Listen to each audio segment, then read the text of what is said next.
Депутаттар кезекті сессияны жапты. Ендігі сауал бір жыл ішінде не бітірді? Парламент жалпы биыл 127 заңды қарап, 78-ін қабылдаған.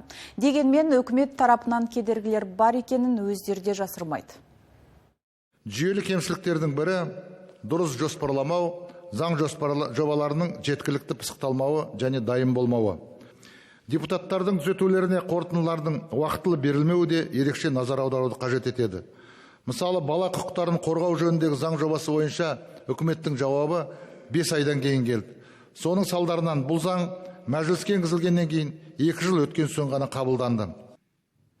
Осы сессия кезінде парламентте 14 үкімет сағаты өткен. Үкімет қыртаянғанда, яғни депутаттар алдына келгенде ғана белсенді бола бастайды деді. Мәжіліс төрағасы сонымен қатар негізгі заң жобалар алдағы күзде қаралатын айтты.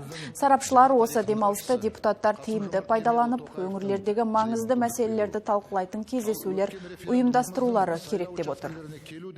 Депутаттарымыз ол өкілетті органның өкілдері болып табылады, сондықтан олардың да қолдарында осы біздің үкіметпен бірлесе тиісті реформаларды жүзеге асыруға барлық мүмкіндіктері бар.